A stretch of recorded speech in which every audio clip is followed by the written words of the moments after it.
All right, welcome back to the deep dive. Today, we're going underground. Well, not literally, but we're exploring the hidden world of plant health. Sounds intriguing. What exactly are we diving into? You know how sometimes you spot a problem with a plant and you're like, man, if only I had noticed this sooner. Yeah, all the time. Especially with my tomatoes, it seems like blight hits them overnight. Exactly. So today we're looking at how scientists are finding ways to actually detect things like root rot and disease Hmm. way before you can see any signs with the naked eye. We'll be digging into some pretty fascinating studies. One looks at how light reflects off leaves, like can subtle changes in the colors we can't even see, actually signal problems down on the roots. But we're talking about analyzing the full spectrum of light reflected, Yeah. using something called, get ready for it, spectral reflectance measurements. And to make sense of all that data, they use these things called vegetation indices. So the first study focused on pepper plants and root rot. And the cool thing is, this wasn't even planned. Some of the plants in their experiment just happened to get infected with root rot. Oh, a happy accident for the researchers. Totally. They had their control group of healthy plants, and then these plants with varying degrees of root rot, all thanks to Mother Nature. Sounds like a perfect opportunity to see if their light analysis could actually pick up on the hidden disease. Exactly. And the results were really eye-opening. I mean, just looking at the plants, the leaves of the healthy and the sick ones, they seemed identical.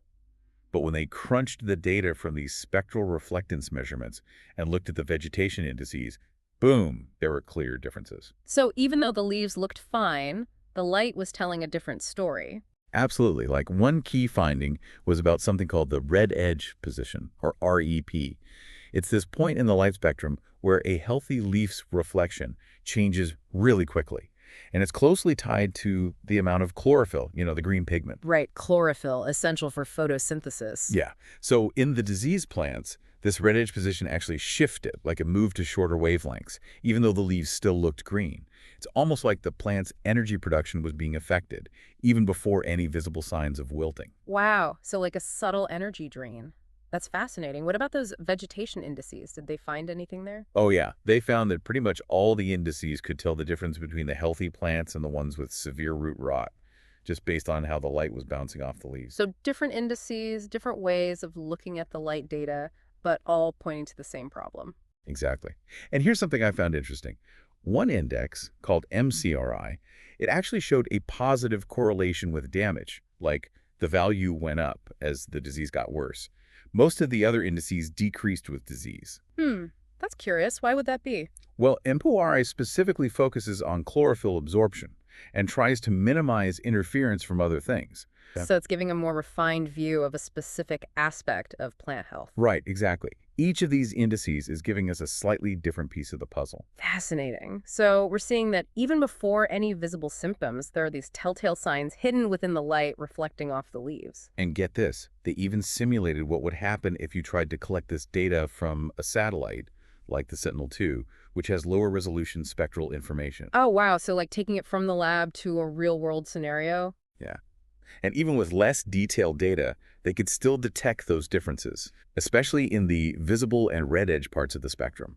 That's pretty impressive. You could potentially scan entire fields from space and identify areas where plants might be stressed way before any visual signs appear. It's like a plant health early warning system from orbit.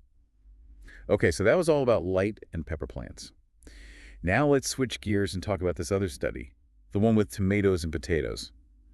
This one takes a whole plant approach and uses this really cool system called Plant-Array. Okay, I've heard of Plant-Array. It's all about measuring things like transpiration, right? You got it. It's this high throughput system that basically uses really sensitive weighing devices called lysimeters.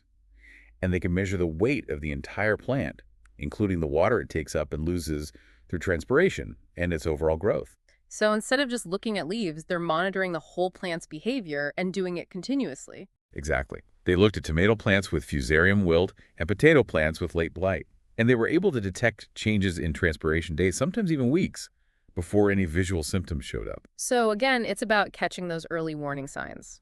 Interesting that they focused on transpiration. What's so special about that? Well, it turns out that even the slightest stress on a plant, like from disease or root damage, can affect how much water it's taking up and releasing. So monitoring transpiration is like having this super sensitive window into the plant's overall health. It's like a canary in a coal mine for plant health. Exactly. And they found that the extent of the change in transpiration was directly related to how aggressive the disease was. So a bigger drop in transpiration, a more serious problem. Makes sense. Right. And they even tested a tomato variety that's known to be somewhat resistant to fusarium wilt. And even though those plants never showed any visible symptoms, the plant array still picked up subtle changes in their transpiration, indicating that there was still some stress happening at the cellular level. So even resistant varieties aren't completely immune. They're still fighting the infection, even if they don't show it. Exactly. And then they did these really cool experiments where they took detached leaves and applied toxins produced by the fusarium fungus directly to them. Oh, wow. Like a direct attack. What happened? Well, they found that the toxins actually messed with the leaf's hydraulic conductance, which is basically how easily water flows through it. And the susceptible tomato varieties were hit harder than the resistant ones. Ah, so the toxin is basically clogging up the plant's plumbing, making it harder for water to move around. And that's what the plant array was picking up on in the whole plant experiments. Right. It's like the fungus is sabotaging the plant's water transport system from the inside out. And what about the potatoes? Any interesting findings with the late blight? Definitely. They were able to detect changes in daily transpiration and plant weight in the infected potato plants as early as 5 days after infection. And even more sensitive measurements, like water use at midday and water use relative to the plant's weight, those showed changes in just 3 days. So even though late blight is primarily a leaf disease, they were still able to detect those early warning signs in the whole plant's water use. Exactly. It shows how sensitive this planetary system is and how important water movement is to overall plant health. Absolutely. So we've got these two different approaches, one looking at light reflected from leaves, the other looking at whole plant water use. And both are giving us these incredible early warnings about plant problems. It's like we're learning to speak the plant's language, understanding these subtle signals that they're sending out. And this has huge implications, especially for agriculture. Imagine being able to detect a disease outbreak before it really takes hold. You could target treatments much more effectively, maybe even avoid using harsh chemicals altogether. And it could revolutionize plant breeding. You could